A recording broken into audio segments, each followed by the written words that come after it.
이번 이야기는 보물섬. 보물섬은 1881년에 영국의 스티븐슨이 발표한 작품입니다. 이 작품은 스티븐슨의 대표작인 동시에 세계 문학의 최고봉으로 전 세계 사람들이 즐겨 읽고 있습니다.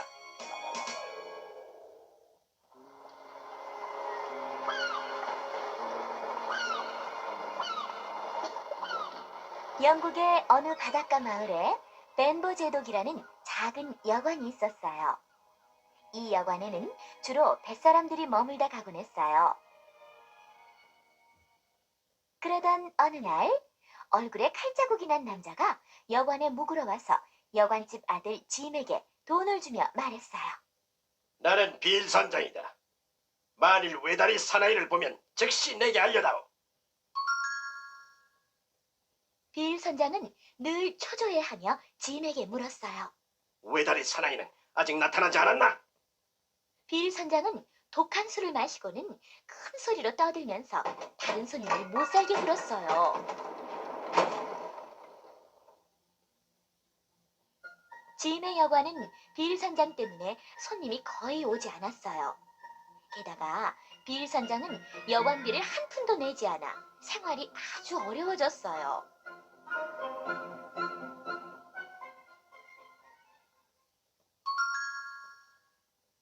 하루는 무섭게 생긴 뱃사람이 찾아와서 짐에게 물었어요. 꼬마야, 여기에 빌 선장이라는 사람이 묵고 있지? 짐이 그 남자를 방으로 데려가자 빌 선장은 깜짝 놀라며 소리를 질렀어요. 검증계! 여긴 못하러 왔지? 이봐, 빌. 나한테도 보물을 나누어 주어야지. 보물 같은 건 없어. 빌 선장은 칼을 빼 검둥개를 해치려고 했어요. 으아! 검둥개가 도망치자 빌 선장은 부들부들 떨었어요. 마침내 놈들에게 발각되고 말았구나. 이제 곧 검은 동그라미가 오겠지. 검은 동그라미란 해적들 사이의 암호로 너를 죽이겠다 하는 뜻이었어요. 그날 밤 앞을 못 보는 남자가 여관에 찾아와 빌 선장에게 종이를 한 장 건네주었어요. 검은 동그라미다. 그 종이를 본 빌 선장은 그 자리에서 쓰러졌어요.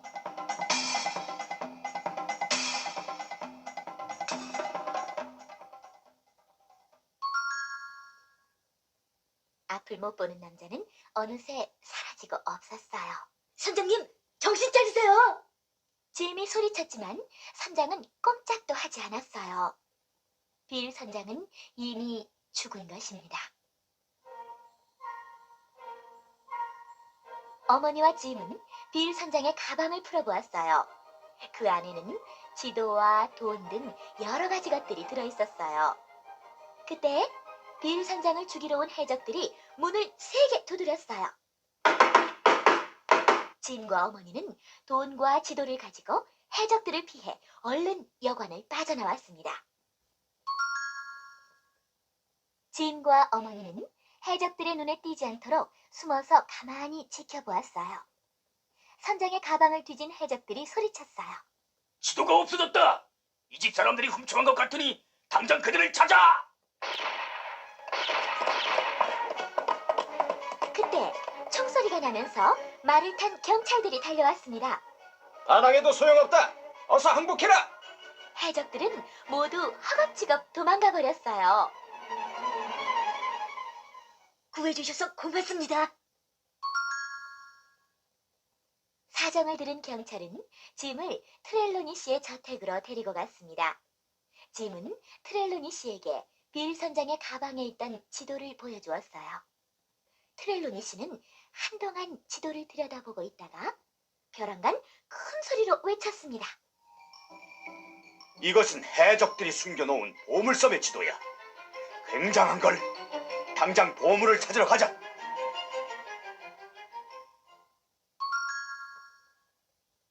트렐로니 씨는 히스파니올라호라는 배를 사서 승무원을 여러 명 고용했어요. 그 중에 선장복장을 한 외다리 사나이가 있었어요. 짐은 놀라서 트렐로니 씨에게 말하였습니다. 저 남자가 바로 빌 선장이 두려워하던 외다리 사나이일지도 몰라요. 하하하. 그럴 리가 없어. 실버는 아주 솜씨가 좋은 요리사란다. 그리고 스몰렛 선장이 있으니 걱정하지 말아라. 다음 날 아침, 히스파니올라호는 항구를 떠났어요. 태어나서 처음으로 배를 탄 짐은 가슴이 뛰었어요. 앵무새를 어깨에 얹은 실버는 트렐로니 씨 말대로 솜씨 좋은 요리사였어요.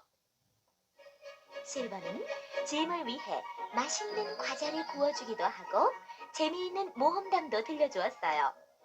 그래서 짐은 실버와 금세 친해졌어요.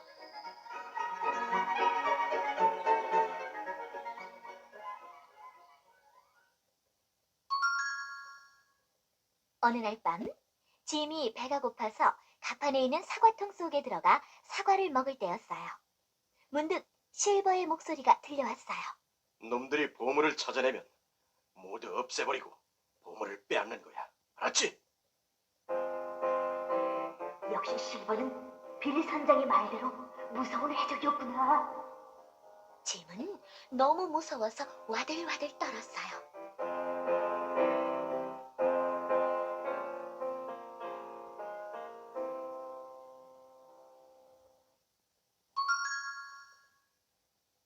실버 일당이 떠나자 짐은 통에서 빠져나와 트렐로니 씨와 선장과 의사 선생님에게 실버 일당의 음모를 알렸어요. 처음부터 배에 태우지 말았어야 하는 건데. 트렐로니 씨는 무척 걱정이 되었어요. 역시 해적이었구나. 그런데 문제는 선원들이 대부분 실버의 편이라는 거야. 우리 편은 몇 명 되지 않으니 어쩌면 좋지. 선장은 한참 동안 생각하더니 말했어요. 얼마 동안 모른 체 하고 그들의 행동을 지켜봅시다. 그때 밖에서 큰 소리가 들렸어요. 섬이다! 섬이 보인다! 드디어 보물섬에 닿았군. 마침 선장에게 좋은 생각이 떠올랐어요. 섬에 먼저 가고 싶은 사람은 보트를 타고 가도 좋다. 해적들은 실버의 뒤를 따라 보트에 타고 섬으로 향했어요. 짐도 섬에 가기 위해 실버가 탄 보트에 함께 탔습니다.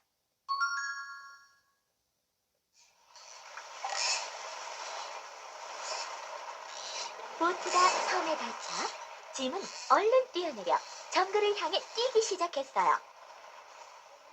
깜짝 놀란 실버가 소리쳤어요. 이봐, 짐! 혼자서 정글에 들어가면 위험해. 빨리 돌아와.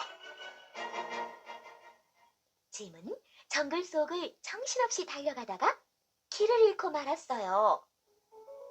그때 갑자기 수염이 텁수룩한 남자가 짐 앞에 나타났습니다.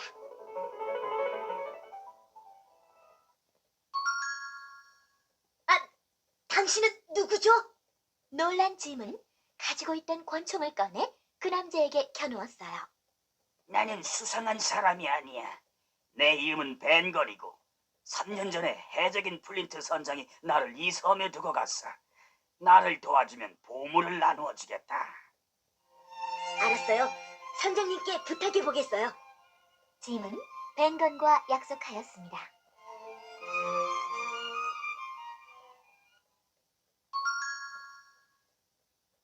그 무렵 선장과 그 일행은 지도에 그려져 있던 성체에서 싸울 준비를 하고 있었어요. 한편 배에 남아있던 해적들은 성체를 향해 대포를 쏘았습니다. 이것을 신호로 실버 일당도 성체로 쳐들어왔어요. 드디어 총싸움이 시작되었습니다. 자, 성체로 쳐들어가자! 와! 총소리가 요란하게 울렸어요. 쳐들어오는 해적을 향해 성체 쪽에서도 총을 쏘기 시작하였습니다. 격렬한 싸움이 계속되는 동안 트렐로니 씨의 하인이 총에 맞고 쓰러졌어요. 그래도 성체 쪽에서는 완강하게 버텼습니다. 모두들 일단 물러가자. 결국 실버 일당이 물러갔습니다. 짐과 벤거는 나지막한 언덕 위에서 가슴을 졸이며 싸움을 지켜보고 있었어요. 실버 일당이 물러가자 짐은 성체로 들어가 모두에게 벤건의 이야기를 했어요. 다음 날 실버 일당이 또 쳐들어왔어요. 짐도 용감히 싸워서 해적들을 물리쳤어요.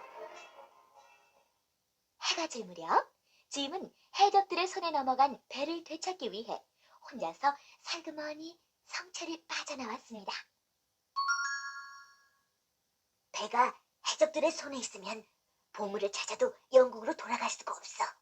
어떻게 해서든지 되찾아야 해. 짐은 혼자서 보트를 저어 히스파니올라호 가까이 다가갔습니다. 밧줄을 타고 갑판에 올라간 짐은 깜짝 놀라 비명을 질렀어요. 갑판에는 해적들이 서로 보물을 차지하려고 싸우다가 죽어 있었던 거예요.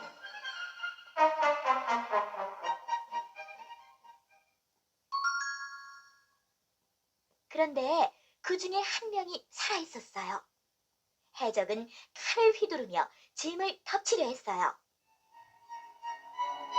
짐은 재빨리 돛줄을 타고 올라갔습니다. 그러자 해적도 그 뒤를 쫓아 올라왔습니다. 이 꼬마 녀석, 넌 이제 끝장이다. 해적이 칼을 던지려고 할 때 짐이 먼저 권총을 쏘았어요. 으악! 배에는 이제 해적이 한 명도 남지 않았어요. 배를 되찾았다고 하면 모두 기뻐할 거야. 그러나 짐이 성체로 돌아와 보니 거기에는 실버 일당만 남아 있었어요. 짐 놀랐지? 모두 도망쳤다. 다음날 아침 실버는 선장에게서 빼앗은 보물섬의 지도를 들고 정글 속으로 보물을 찾으러 갔습니다. 실버가 어느 한 곳에 멈추어 서서 소리쳤어요. 여기가 바로 보물을 숨긴 곳이다. 해적들은 삽과 곡괭이로 정신없이 땅을 팠어요.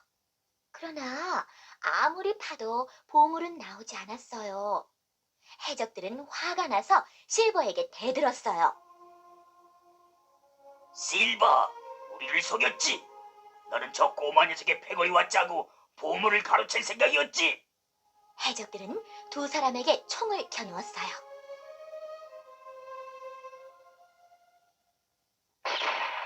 그런데 쓰러진 것은 해적들이었습니다.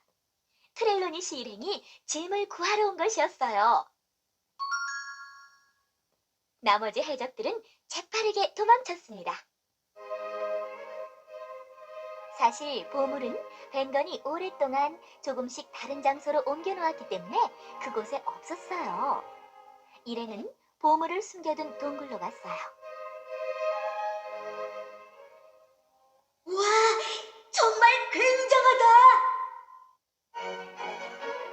동굴에는 보물이 산더미처럼 쌓여 반짝반짝 빛을 내고 있었어요.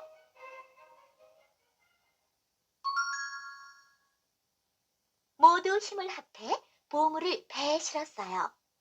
실버도 잘못을 뉘우치고 일을 거들었습니다. 그리고 다시 쳐들어온 해적들을 물리쳐 모두를 지켜주었어요. 트렐로니시가 짐에게 말하였습니다. 이 정도 보물이면 어려운 사람들을 많이 도와줄 수 있을 게다.